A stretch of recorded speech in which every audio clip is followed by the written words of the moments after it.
Martin has been very closely collaborating with Bruno Latour on numerous exhibition projects at ZKM. Here we have another interesting example of an exhibition of ideas where basically a thinker, Bruno Latour, decided to dedicate an important amount of time, rather than writing a book, actually to the medium of the exhibition, and these are already 3 times. It's interesting that the trajectory of Edouard Glissant with the exhibition started in Belgium. Very often things do start in Belgium, and that actually was the case with Laboratorium when we had invited him to Antwerp to work on the tabletop experiments.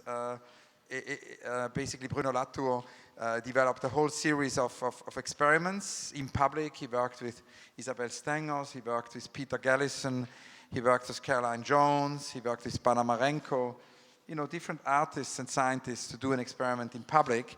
And this gave him the appetite to actually, to really dive into the medium of the exhibition, and then together with Peter Weibel, and more recently with Martin, develop exhibitions for the ZKM. We have to thank again Ranjana Layendecker, who has been so instrumental for this exhibition. Ranjana has come up with the display and the way the sound is displayed. But Ranjana has also relentlessly quoted the Compositionist Manifesto, which is published in the book, which is a text by Bruno Latour, and Martin will now tell us more. Bon, merci beaucoup Hans pour cette invitation et Assad. Je suis très content d'être ici, surtout dans un contexte, étant français, à une semaine des élections présidentielles où les éléments de langage de Le Pen ont toujours été sur la polarité entre d'un côté les patriotes et de l'autre côté les mondialisés, comme l'espèce de développement qui était comme une espèce d'image de tous les maux de la situation dans laquelle on était. Et donc je pense qu'il est absolument impératif de repenser cette relation entre le local et le global, notamment à l'heure de la mutation écologique. Or, sur ce point, ce qu'on ressent, c'est qu'il y a vraiment une possibilité de faire travailler, de faire dialoguer le travail d'Edouard Glissant et de Bruno Latour, même si c'est 2 formes de pensée qui sont très différentes, l'un qui étant avec une approche de la pensée poétique, l'autre anthropologique dans le domaine des sciences et du droit. Mais on a le sentiment vraiment que là où les deux se rejoignent et que c'est extrêmement important qu'on entame un travail, c'est vraiment sur cette inadéquation des manières de se représenter l'articulation du local et du global. Hans, tout à l'heure, tu as beaucoup parlé... Oups là, attendez, je ne vais pas faire tomber le verre. Chez Edouard Glissant de sa critique de la mondialisation et toutes les formes d'homogénéisation qui vont avec, et notamment le concept de mondialité qui développe. Mais ce dont je voudrais parler plus en particulier, qui est extrêmement intéressant chez Glissant, c'est l'apport qu'il a avec cette idée du lieu commun. Le lieu commun qui est quelque chose qui est censé être dans la littérature française, chez Flaubert par exemple, ce qui est banal, ce qui n'a pas forcément d'intérêt.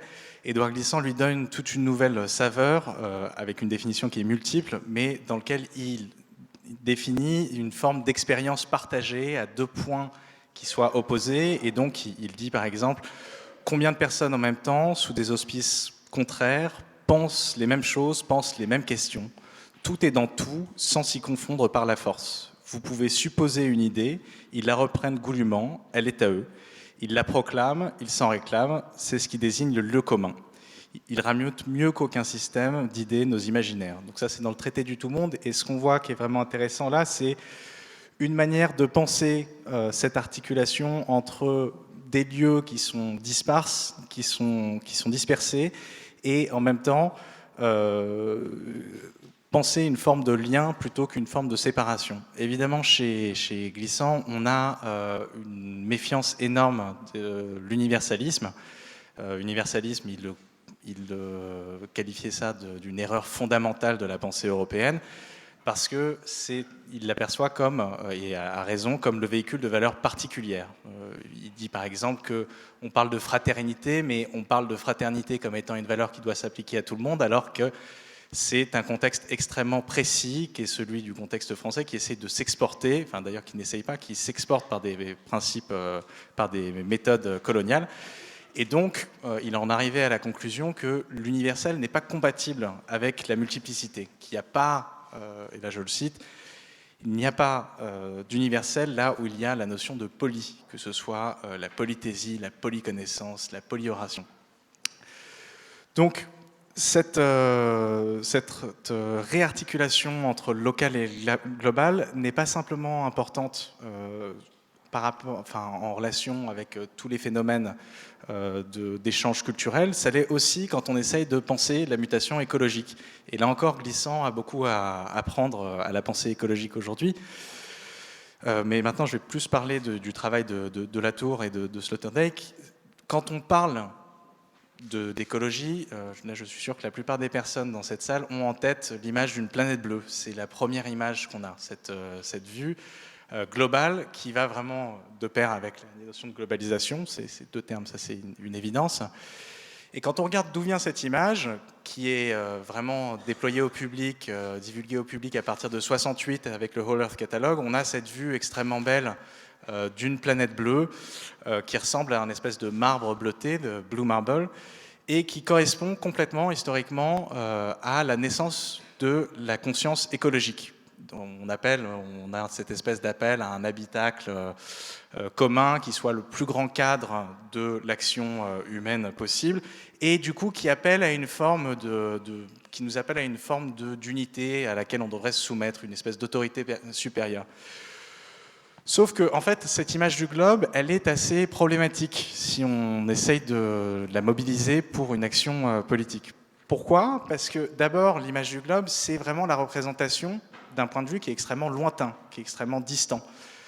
Quelque part, c'est extrêmement loin, ce marbre bleu magnifique, et ne nous laisse pas voir l'ensemble des problématiques qu'on a sur un point de vue écologique. Mais ensuite, et là c'est un cadre qui est encore plus problématique avec cette image du globe, c'est qu'elle propose un cadre qui est unificateur, qui englobe et lisse complètement et forme complètement une espèce d'unité. Donc ça nous appellerait, en fait, on a l'impression que ce qui correspondrait le mieux à ce cadre général de la planète bleue, ça serait un régime de gouvernance mondiale auquel on n'est pas prêt d'arriver sur un point de vue pragmatique, ce qui est problématique à l'heure, quand on voit l'urgence des problèmes écologiques auxquels on va se confronter. Mais en plus de ça, ça pose un autre problème qui, là encore, est très proche des préoccupations glissantes, c'est que ça pose des problèmes d'hégémonie et de souveraineté. Au nom de qui prendrait la gouvernance globale, au nom de qui, et on a tous les risques de redévelopper et de redéployer au nom d'une espèce de quête universaliste qui absorberait les problématiques écologiques, des formes de domination, encore une fois, de pouvoirs coloniaux.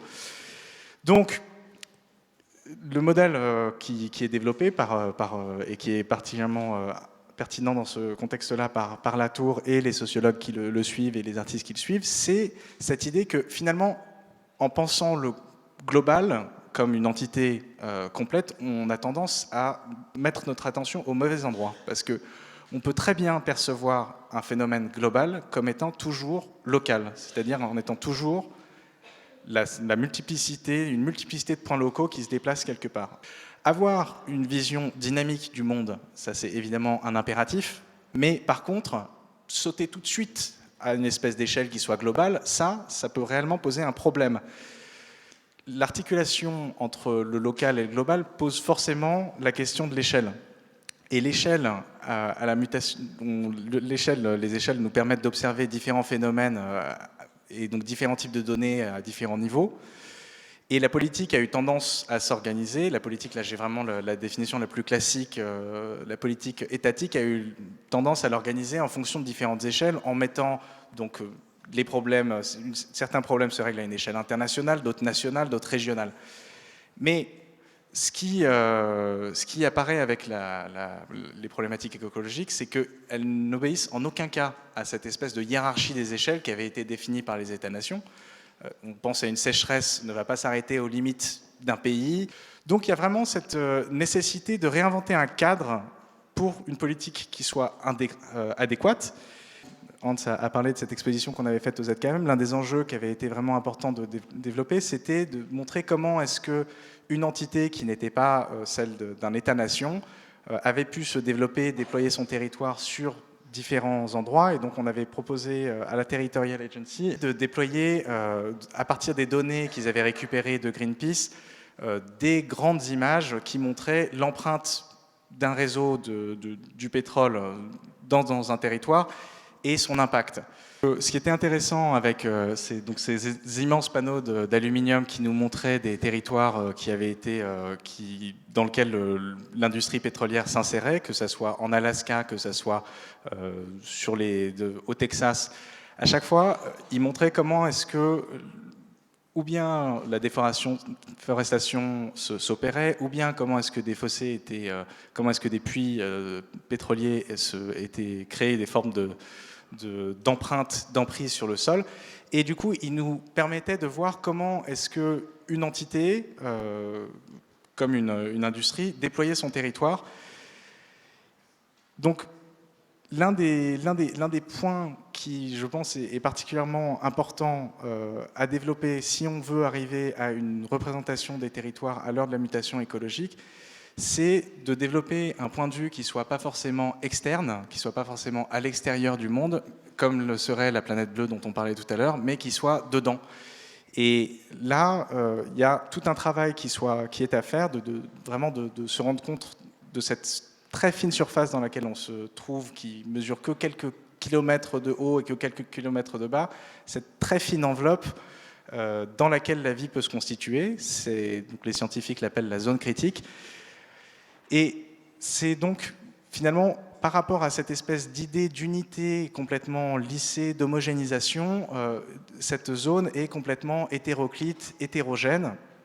Et c'est là où il y a vraiment tout un enjeu à développer, à déployer de par des collaborations entre des artistes, des scientifiques, c'est essayer de se réimaginer, de recréer une image qui permette de mobiliser la pensée.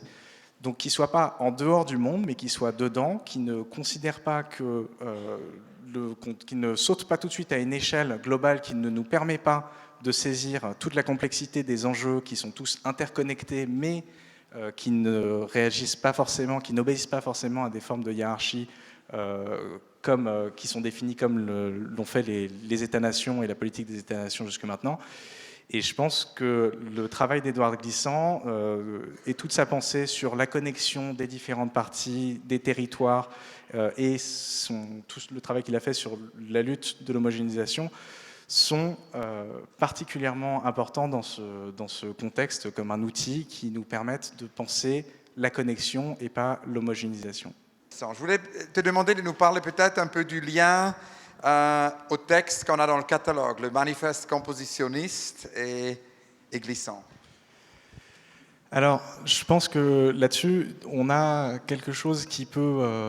ce qui est saillant tout de suite, c'est le fait que le manifeste compositionniste, c'est vraiment cette idée que le tout est plus petit que les parties qu'il compose. Chacune, finalement, le tout n'est jamais plus que la somme des parties, et c'est à ces différentes parties auxquelles il faut faire attention si on veut développer une forme de pensée qui soit capable de capter ce phénomène-là. Et chez Glissant, on a, encore une fois, dans sa volonté d'éviter toute forme d'homogénéisation, de passer à la mauvaise échelle qui lisse les différences, on a toujours cette attention aux différents fragments, aux différents éléments de l'archipel qui permettent aux uns et aux autres d'interagir. Donc je pense que c'est vraiment sur cette réarticulation entre le tout et les parties, le local et le global, que les deux pensées se rejoignent, et l'inadéquation des liens qu'on a pensés à présent pour lier ces deux échelles, en fait. Do you think, Martin, that Latour, I feel for me the Compositionist Manifesto is a very appropriate text to put in this book because it thinks about the whole world, like the tout monde. But do you think that the poetic, because in my opinion, Latour's work is about this essay is about dismantling critique, but it's not necessarily so poetic as Glissant's concept. So I wonder what you think would be the status of the Compositionist Manifesto in relation to this kind of poetic character of Glissant's work. Alors, that's a complicated one because indeed it doesn't deal much with the notion of poetry within this text. And actually, as I was highlighting a little bit in the beginning of my talk, I think that the two conceptual universes here are different ones. Really, like they are both thinking through various sorts of resources. Like Latour has this sort of obsession with empirical studies. Pardon, j'ai switché I'm switching to English. Je ne sais pas si c'est. Il a cette espèce d'obsession, Latour a cette espèce d'obsession d'avoir une pensée qui soit toujours empirique, qui soit toujours basée dans des éléments qu'il a récupérés sur le terrain. Et ça, c'est vraiment son lien avec l'anthropologie. Glissant, lui, façonne sa pensée à partir du texte qu'il travaille comme poète. Et donc je pense évidemment ça donne des ouvertures qui sont assez des ouvertures qui sont assez différentes, mais les deux partagent quand même cette intuition, je pense assez profondément, cette intuition sur le lien en fait entre le tout et les parties. Et donc je pense que le texte qui est là est assez bref et donc se concentre plus sur les champs de prédilection de Latour. Mais les deux pensées sont, bien que pas similaires, compatibles en fait. Thank you so very much. Merci infiniment.